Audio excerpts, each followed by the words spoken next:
Sa mundo ng football, na-sweep ng Pilipinas ang Iran Women's National Football Team sa pagtatapat nito para sa AFC Women's Asian Cup.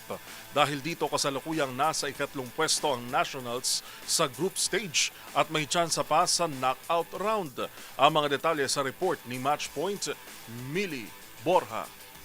Nagwagi ang Philippine Women's National Football Team laban sa Iran Women's National Football Team with 2-0 final score upang manatiling buhay ang tsansa sa knockout stage ng AFC Women's Asian Cup sa Australia noong linggo.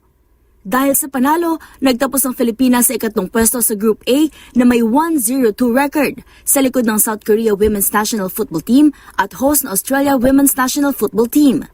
Gayunman, kailangan pang hintayin ng Pilipinas ang resulta ng ibang grupo upang malaman kung makakapasok ito sa knockout stage. Dalawa lamang sa pinakamahusay na third place teams mula sa tatlong grupo ang aabante. Unang nakapunto si Sara Egesvik sa 29 minutes.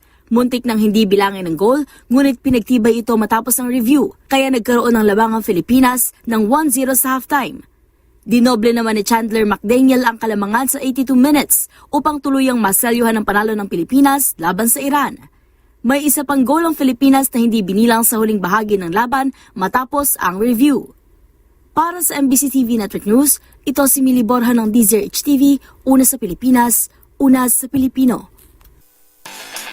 Samantala, sa update naman sa tennis, umabante sa round of 16 ng BNP Paribas Open ang Filipino tennis star na si Alex Ayala matapos mag-retire ang American player na si Coco Gauff sa kanilang round of 32 match sa Indian Wells Tennis Garden sa California.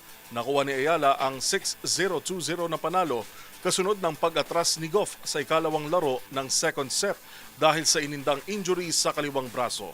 Ang panalo ay nagsilbing redemption ni Ayala matapos siyang talunin ni Gauff sa quarterfinals ng Dubai Tennis Championships. Halos 3 linggo na ang nakalipas.